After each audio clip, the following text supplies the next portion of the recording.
such an ignorance. زه وایم چې د ناپوهتیا او د جهالت انتها ده، حد دی.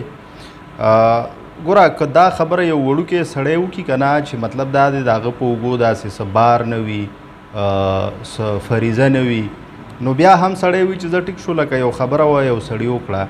خو د یو ملک چې 2 کروړه آبادي وي او د هغې 22 کروړه آبادي وي او د هغې وزیر اعظم یعنې په لویه څوکۍ ناست سړی داسې یو خبره کوي چې هغه بیا د حقیقت نه خو لرې څه کوي چې هغه د پچموزو او هغه بیا د یو کاینډ اف فن تھنګ د هغې نه جوړیږي چې هغې پس خلک مسخرې کوي، ډوقرې کوي. نو دا ډېره زیاته مطلب یې چې ډېره زیاته د شرم خبره ده. اوس حقاني ډله دا خو د خوست چې کوم اوسیدونکی و جلال الدین حقاني، دلته دا کوړي په مدرسه کې چې هغه ټول خلک پیژني، لویه مدرسه ده، مشهوره مدرسه ده حقانیه. نو د هغې په مناسبت سره دغه د خوست جلال الدین حقاني خپل نوم سره دغه حقاني ټکی وتړه. اوس زمونږ وزیر اعظم عمران خان صاحب هغه چې کوم CNN له یو انټرویو ورکړې ده، نو په هغې کې هغه ډېر په تفصیل سره داسې لګیا دی چې یعنې مطلب دا د صرف دته پته ده د تاریخ د علومو او د نومونو د علومو، او مطلب یې چې بس دې په هر څه باندې باوري دی او لګیا دی دغه شجره نسب د حقاني بیانوي. نو دا ډېره زیاته د درد خبره ده او د افسوس خبره ده. ګوره د پښتنو قبیلې دي، لوی لوی پښتون قام پیژندلی منلی قام دی، خلک یې په دنیا کې پیژني.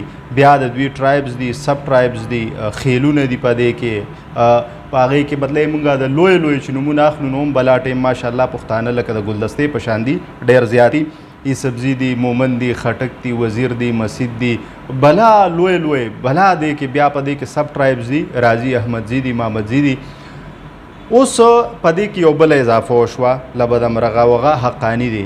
زه پښتون یم، یوسفزی یم، خو ماته له اوسه پورې دا پته نه وه خالد مومند ده چې په پښتنو کې حقاني هم یو قبیله شته دی.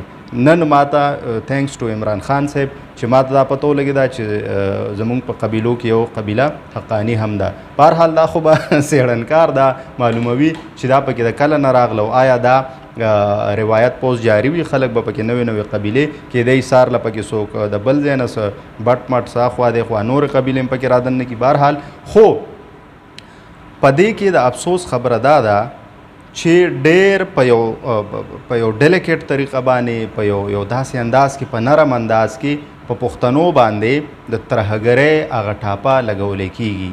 لکه حقاني ګروپ چې کوم دی هغه په هغې باندې د نړیوال سازمانونو له اړخه مختلف قسمه بندیزونه دي او هغه یو ترهګر ګرځولی شوی. اوس زمونږ عمران خان صاحب وایي چې دا یو پښتون قبیله ده. اوس د دې مطلب څه شو که نه؟ سړی چې پوینټ دغه کې وتړي نو مطلب دا یې چې د دې نه خدا پوهېږي چې پښتون چې کوم دی خدای مکه هغه ترهګر دی. نو له بدمرغه د دې نه مخکې بلها بیانونه د عمران خان داسې راغلي دي که هغه د جاپان او د جرمني پولې یو بل سره یو ځای کړي دي او که 12 موسمونه دي او که مطلب دا چې بیا د دې نه اخوا د لاندې چې کوم وزیران دي ځان لکه پوره سقراط ډله خلک دي، څوک د چا نیکونو د چا سره په جیل کې وخت تیر کړی دی او چا څه کړي دی او چا څه کړي. بهرحال د چا د وجې د ملک بارانونه کیږي. نو دا بیان په دغه کنټیکسټ کې څه نوې خبره نه ده او عجیبه هم نه ده. نور پته لري چې دوی به څه ګلونه دوړوي. نو پکار ده چې یو ذمهوار سړی په یو ذمهواره څوکۍ ناست سړی هغه که پخپله نشي کولی نو د هغه یو ټیم پکار وي، یو ډله پکار وي چې د هغه دپاره هغه ریسرچ کوي، د هغه دپاره هغه څېړنه کوي، هغه تحقیق کوي او د هغې په رڼا کې بیا هغه خبره کوي. یا دویمه خبره دا ده چې په جرنالیزم کې وایي که نه when there is doubt cut it out، چې په یو خبره باندې باوري نه یې، ستا په شکي شوبۍ ابهامي، هغه خبره د سره کومه.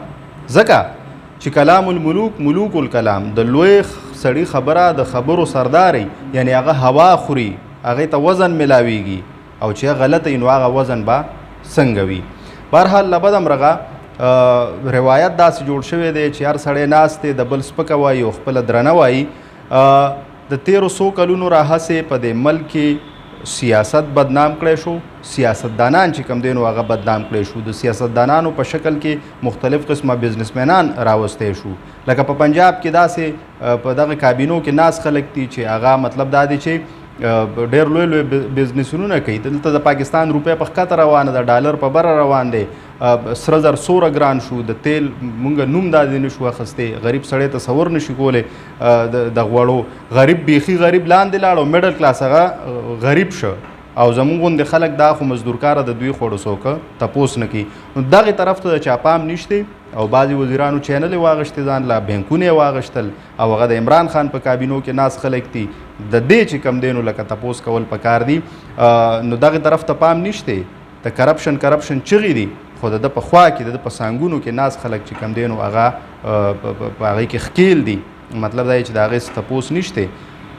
دا ولې چې یو سړی وایي زه عقل کل یم، زه آلینال یم او بس زه چې څه وایم نو دا ټیک دی او د خلکو ټول عمر غلا کړې ده. یاره چې غلا یې کړې وه خو حکومت ستا د 3 کاله وشو، د خلک په کار د چې اوس ګیرو تا تړلي وو، د لاسو خپو نه ګیرو او د دوی نه څه ریکوري شوې وه. هغه شیان ونه شول.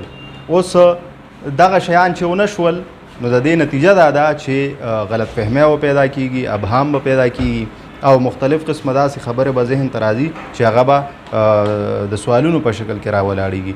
سوال ډېر زیات اهم دی. پکار ده چې زموږ قام زموږ ولس او که د دوی نه نه کېږي نو چې ځوان چې کوم دی نو هغه خامخا سوال اوچت کړي چې بهی زموږ په د ملک په یو لویه څوکۍ ناست سړی ولې داسې خبره کوي چې د هغې سر خپې نه وي او حقاني ټکی راوړي او د پښتنو سره تړي او د حقاني خو حقیقت هر چاته معلوم دی.